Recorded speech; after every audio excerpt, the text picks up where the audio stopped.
우리가 믿음 안에서 늘 주님의 선하심을 기대하고 기대하며 나왔으면 좋겠습니다. 자, 오늘은 지난주에 이어서 시편 119편 말씀입니다. 시편 119편 1절부터 8절까지의 말씀 보면 두 가지 길이 나왔습니다. 하나는 뭐냐면 주님의 길, 말씀을 따라가는 그 길. 그래서 그 길은 축복의 길이 하나 있었고, 또 하나의 길은 주님께 버림받는 길, 부끄러운 길, 네, 그러한 길이 있습니다. 그래서 이 두 가지 길이 있는데 우리가 생각할 때 나는 그 중간 어디쯤에 있는 것 같다 생각하시는 분이 계실지도 모르겠습니다. 우리의 현재 모습은 그 중간 어디쯤에 있을 수 있지만 그러나 다 방향성이 있습니다. 그래서 영적인 어린아이부터 시작하여서 늘 하나님의 말씀을 사모하고 주의 길로 나아가는, 그래서 그 성장해 가면서 그 중간 어디쯤에 있는 그런 모습일 수 있고, 또 그것이 아니면 거꾸로 후퇴하는 그런 모습이 있습니다. 그래서 두 길 중에 하나입니다. 주님의 길로 힘써 나아가는 길이 있느냐, 아니면 주님으로부터 버림받는 그 부끄러움을 당하는 길이 있느냐, 이 두 가지 길이 있습니다. 오늘은 이것과 관련하여서 어떻게라고 하는 이 단어, 이 키워드를 가지고 세 가지 말씀을 나누려고 합니다. 첫 번째는 그러면 어떻게 주의 길을 갈 수 있느냐, 어떻게 말씀을 따라가는 그러한 길을 갈 수가 있는가, 어떻게 주님의 길을 행할 수 있는가라고 하는 것입니다. 어떻게 하면 주님의 길을 갈 수 있겠습니까? 오늘 본문이 시작되는 시편 119편 9절에 그와 같은 질문이 나옵니다. 우리 한번 9절 말씀 함께 보겠습니다. 함께 한 목소리 한번 읽어보겠습니다. 청년이 무엇으로 그의 행실을 깨끗하게 하리이까? 주의 말씀만 지킬 따름이니이다. 청년이 무엇으로 그의 행실을 깨끗하게 하리이까? 어떻게 주의 말씀대로 살아갈 수 있겠습니까? 그렇게 질문하는 겁니다. 근데 시인이 굳이 청년이라고 지금 표현하고 있습니다. 청년, 그러면 어떤 사람이 청년인가요? 두 가지로 나눠볼 수 있는데, 첫 번째는 몸이 청년인 사람, 나이가 우리가 생각할 때 청년이라고 얘기하는 그런 나이대에 있는 사람, 청년이죠.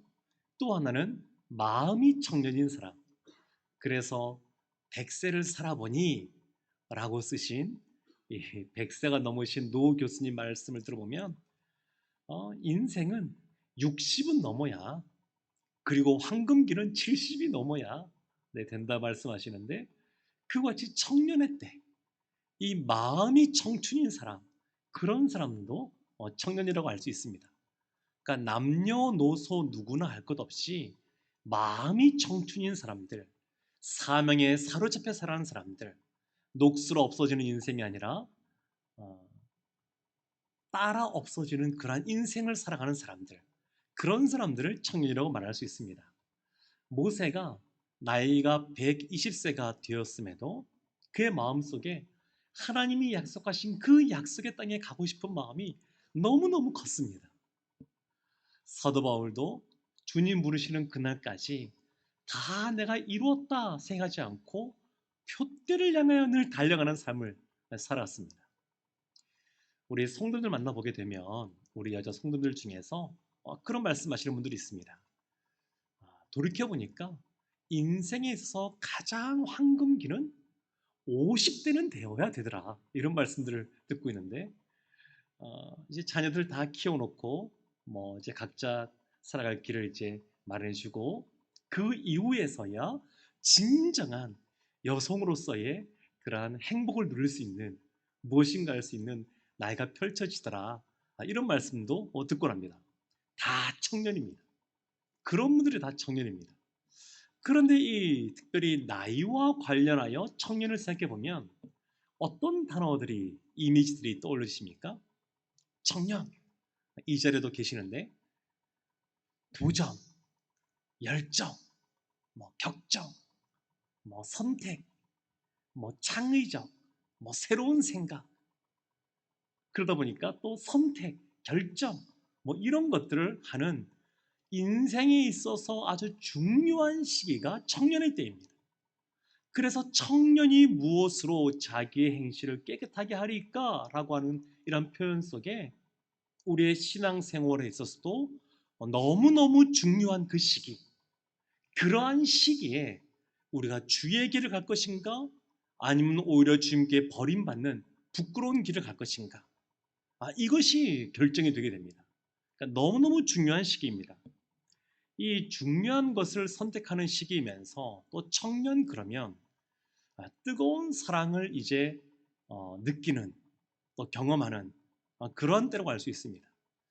그런데 이것과 관련하여 우리가 기억해야 될 것이 있는데, 그것이 뭐냐면 이게 뜨거운 사랑을 하다 보게 되면 어, 인간의 그 본성 가운데 죄성의 부분들이 드러나기 쉬운 때입니다.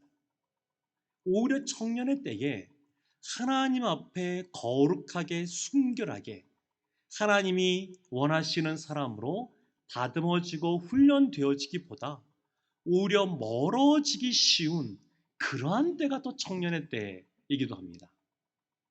예레미야를 보게 되면, 예레미야서를 보게 되면 하나님이 그 유다를 향하여 그들의 음란함과 그들의 행악에 대하여 이런 식으로 표현하여 꾸짖습니다.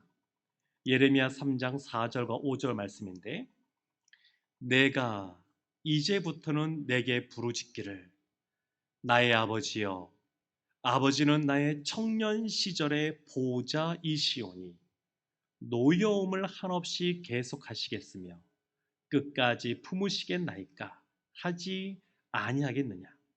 보라, 내가 이같이 말하여도 악을 행하여 내 욕심을 이루었느니라 하시니라. 이 청년의 때에 하나님 앞에 나아가고자 하는 마음이 이렇게 존재합니다. 그렇지만 동시에 마음은 그렇지만 육신의 약함 속에 오히려 행악의 길로 들어서는 경우가 생각보다 많습니다. 마음은 그렇지 않은데 근데 실제 행함은 말씀으로부터 멀어지는 삶을 살기도 합니다. 그래서 그러면 어떻게, 무엇으로 그의 행실을 깨끗하게 할 수 있겠습니까? 무엇으로 그의 행실을 깨끗하게 하겠습니까? 교회 출입문을 들어오게 되면 로비가 있는데 얼마 전에 그 천장에 있는 유리로 된 그 천장을 깨끗하게 청소를 했습니다. 그래서 그전에는 이게 천장을 보면 잘 하늘이 파랗게 잘 보이지 않았는데 지금은 파란 하늘이 보이고 하얀 구름이 보이고 그냥 그 유리창을 통해서 하늘을 바라보니까 늘 기분이 좋습니다. 거기를 어떻게 청소했냐면 그 유리창으로 된 지붕을 이미 흙이 많이 쌓여 있어서 수세미로 팍팍팍팍 밀었습니다. 밀고 그 다음에 호스로 물을 연결해 가지고 그 다음에 계속 뿌렸습니다. 그래서 청소한 겁니다. 유리창이 지저분하면, 유리로 된 그러한 지붕이 지저분하면 수세미로 좀 닦고 물로 계속 씻어내면 깨끗해져서 그냥 하늘을, 파란 하늘을 볼 수 있고 흰 구름을 볼 수가 있습니다. 그런데 청년의 행실은 무엇으로 깨끗하게 할 수 있겠습니까? 청년의 마음은 무엇으로 깨끗하게 순결하게 만들 수 있을까요? 그것이 9절 말씀을 보면 그 하반절에 그렇게 분명히 나옵니다. 주의 말씀만 지킬 따름이니이다. 주의 말씀만 지킬 따름입니다. 말씀으로 지킬 수 있다는 겁니다. 말씀으로. 이 요셉을 보게 되면 형들에게 팔려가서 이 애굽 땅에서 열심히 성실하게 살았습니다. 그러다가 그 주인의 아내에게 유혹을 받게 되죠. 창세기 39장 9절에 이렇게 말합니다. 이 집에는 나보다 큰 이가 없으며 주인이 아무것도 내게 금하지 아니하였어도 금한 것은 당신뿐이니 당신은 그의 아내임이라. 그런즉 내가 어찌 이 큰 악을 행하여 하나님께 죄를 지으리까? 요셉은 자신의 삶에 있어서 말씀이 기준이었습니다. 하나님의 말씀이 기준이었습니다. 누가 보든 안 보든 말씀을 기준 삼아 살았던 사람입니다. 다니엘과 그 세 친구들도 마찬가지입니다. 다니엘서 3장 17절과 18절을 보게 되면 그 금신상 앞에 절하라라는 그러한 그 권력 앞에 그 다니엘의 세 친구가 이렇게 말을 합니다. 왕이여, 우리가 섬기는 하나님이 계시다면 우리를 맹렬히 타는 풀무불 가운데서 능히 건져내시겠고 왕의 손에서도 건져내시리이다. 그렇게 하지 아니하실지라도 왕이여, 우리가 왕의 신들을 섬기지도 아니하고 왕이 세우신 금 신상에게 절하지도 아니할 줄을 아옵소서. 분명합니다. 포로로 잡혀간 그러한 존재임에도 불구하고 그곳에서도 하나님의 사람으로서 하나님의 말씀을 자신의 행동에 생각에 기준으로 삼고 살아갔습니다. 신명기 말씀 보게 되면 우리 이번에 모세 투어 5경 통독을 했는데 그 신명기 말씀 보게 되면 복에 대해서 아주 분명하게 말씀합니다. 어떠한 사람이 복을 받느냐?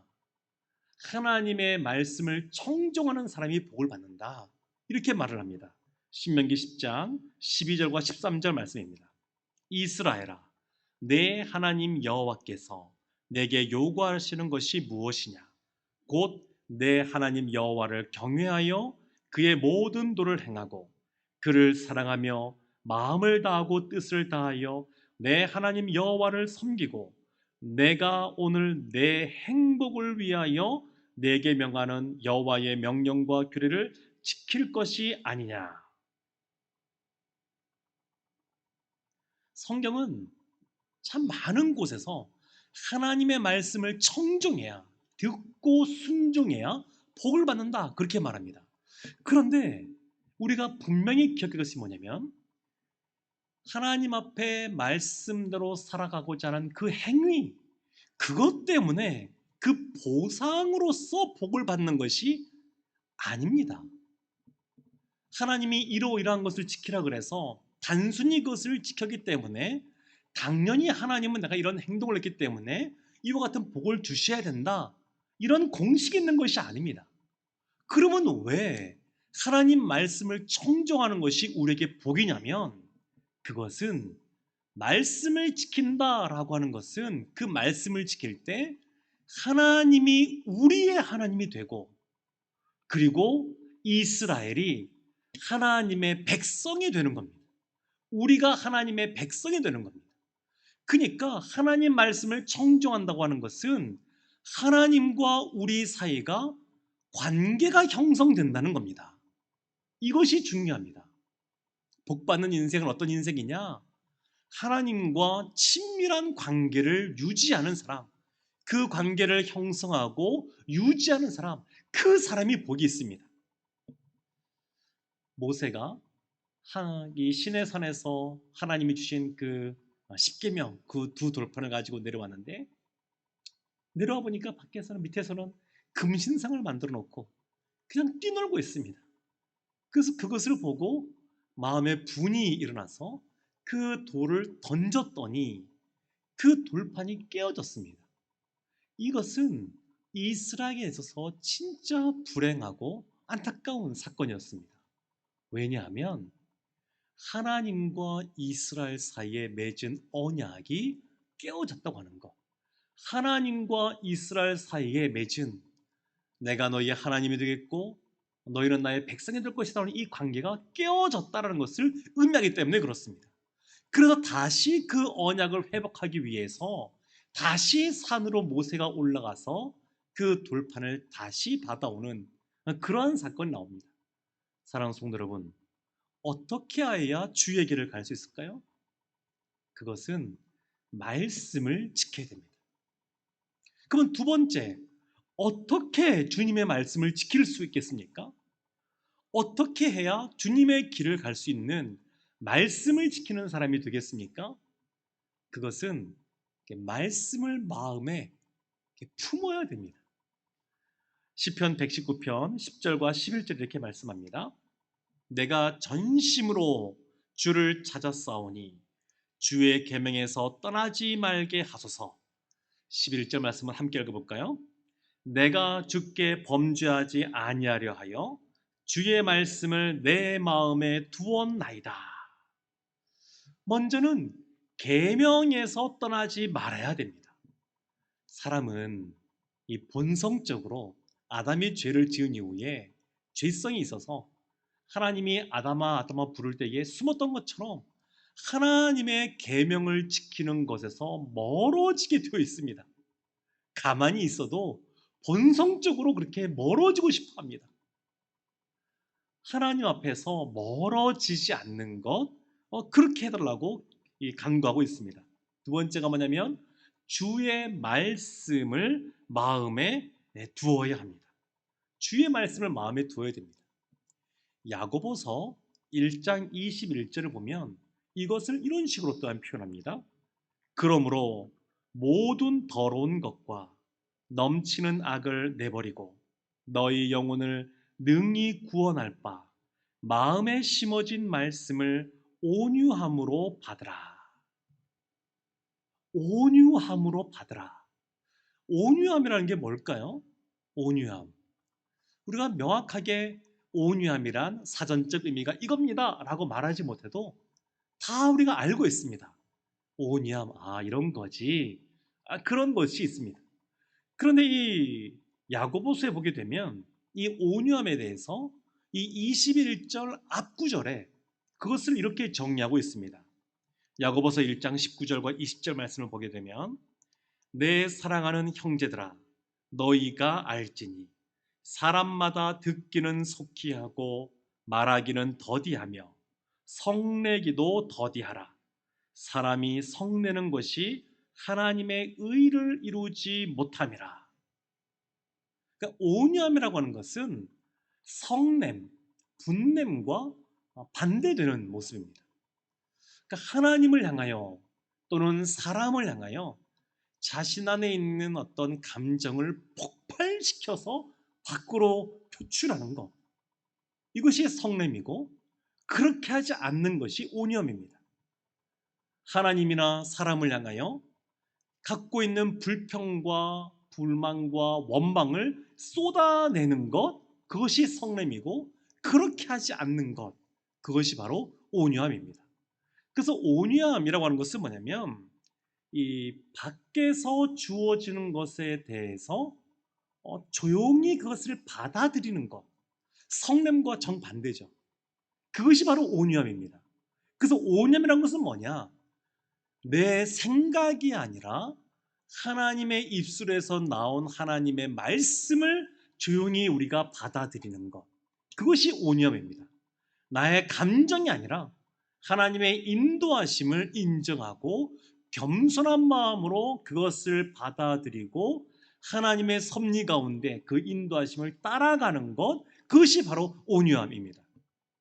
사랑하는 성도 여러분, 야고보서 1장 21절에 아주 중요한 말씀이 또 하나 있습니다. 그것이 뭐냐면 너희 영혼을 능히 구원할 바 마음에 심어진 말씀을 온유함으로 받으라. 이미 마음에 심어진 말씀이 있다는 겁니다. 말씀을 새로 받는 것이 아닙니다. 지금 이 말씀들은 이미 예수를 믿는 신자들에게 주어진 말씀입니다. 그래서 이미 우리의 영혼에 하나님의 말씀이 심겨져 있습니다. 말씀의 싹이 틔워져서 뿌리를 내리고 이미 있습니다. 그 심겨진 말씀, 그 말씀을 받으라라는 겁니다.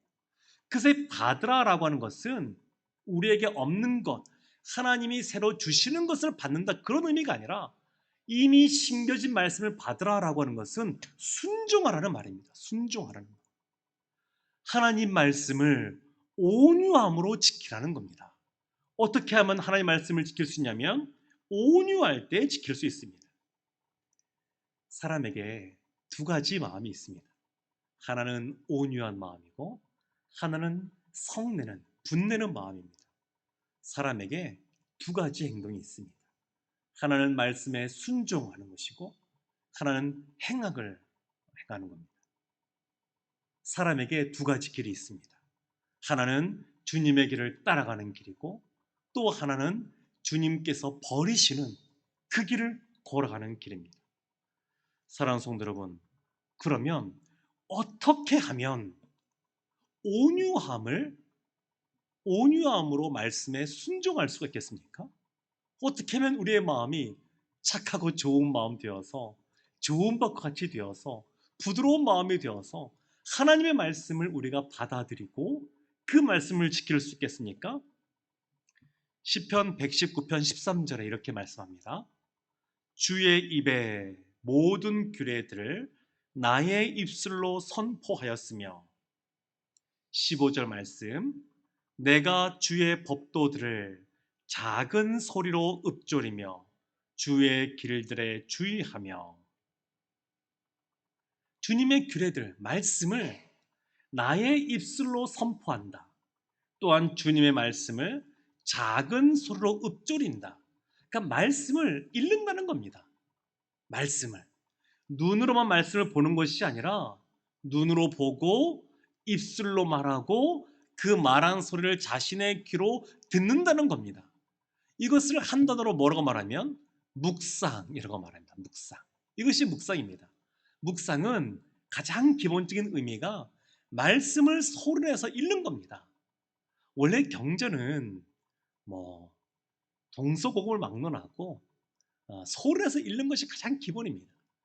우리가 이번에 성경 통독하면서 또 가이드 하신 분들이 말씀을 읽었던 것처럼 소리내서 읽는 겁니다. 읽는 것. 그래서 이 말씀을 눈으로만 보는 것이 아니라 말씀을 입으로 말하고 귀로 듣고 그러면 훨씬 더 그 말씀이 우리의 심령 속에 새겨지게 됩니다. 그래서 우리의 마음이 온유해지기 위해서 말씀을 늘 묵상해야 됩니다. 말씀을 늘 손에서 읽어야 됩니다. 또 하나 있습니다. 두 번째는 뭐냐면 14절 말씀입니다. 내가 모든 재물을 즐거워함 같이 주의 증거들의 도를 즐거워하였나이다. 16절 말씀 보면 주의 율례들을 즐거워하며 주의 말씀을 잊지 아니하리다. 주의 말씀을 묵상할 뿐만 아니라 우리의 입술로 그 말씀을 찬양하며 즐거워하는 겁니다. 즐거워하는 겁니다. 하나님의 말씀을 즐거워하는 것, 그것이 우리의 마음을 온유하게 만들고 말씀을 지키게 합니다. 하나님 말씀은 그것 자체가 우리에게 기쁨을 줍니다. 말씀 자체가 우리의 영혼으로 하여금 깨어나게 하고 세상이 알 수 없는 주시는 기쁨을 줍니다. 말씀을 묵상할 때 그 말씀이 아하 이런 말씀이구나 라고 깨달아지면 참 그 마음에 큰 기쁨이 자리합니다. 그래서 그 말씀 때문에 즐거워하는 것, 그것이 우리의 마음을 더욱더 온유하게 만들고 말씀을 지키게 만듭니다. 사랑하는 성도 여러분, 잠언을 보게 되면 무릇 우리가 지켜야 될 것 중에 우리의 마음을 지키라고 말합니다. 왜냐하면 생명이 여기서 나기 때문이라고 말합니다. 우리가 우리의 마음을 온유한 마음이 되어서 하나님 말씀을 지키고 그리하여 청년이 그 행실을 깨끗하게 할 수 있도록 우리가 우리의 마음을 지키는 것이 중요합니다. 예수님이 이제 공생의 사역을 시작하실 때에 광야에서 시험을 받으십니다. 사단이 시험할 때 예수님이 그 사단의 시험을 물리치신 것이 뭐냐면 다 말씀이었어요. 말씀. 예수님에게는 말씀이 가득 차 있었습니다. 그의 마음속에. 예수님은 말씀대로 살아가시며 순종하시는 분이었습니다. 그래서 말씀으로 승리하신 겁니다. 사랑하는 성도 여러분, 바라기는 우리의 마음 속에 말씀이 가득 차기를 원합니다. 우리의 마음이 착하고 좋은 마음, 온유한 마음이 되기를 원합니다.